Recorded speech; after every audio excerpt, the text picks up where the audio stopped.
Pemerintah Provinsi Sulawesi Tenggara mendistribusikan 11.000 pasang baju seragam sekolah. Bantuan ini diprioritaskan bagi keluarga kurang mampu di 17 kabupaten dan juga kota.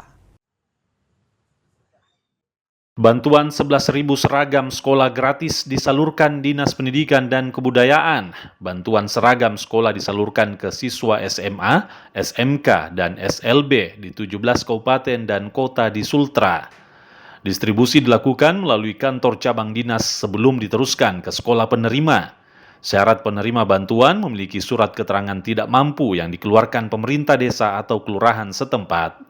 Program ini menjadi upaya pemerintah daerah mendukung akses pendidikan dan meringankan beban ekonomi keluarga kurang mampu di Sulawesi Tenggara.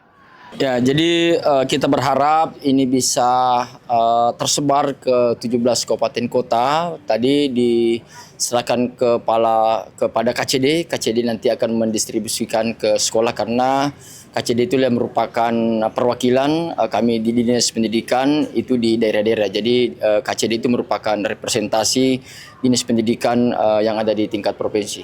Tentu kita tahu sekarang kita dalam keadaan efisiensi anggaran, oleh sebab itu terjadi dari sisi kuantitas ada penurunan sedikit, walaupun sebenarnya kita berharap ini bisa sampai kepada seluruh siswa-siswa kita.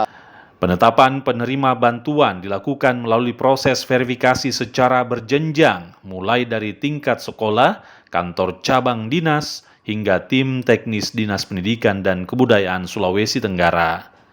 Silviansyah Akia, Kompas TV Kendari, Sulawesi Tenggara.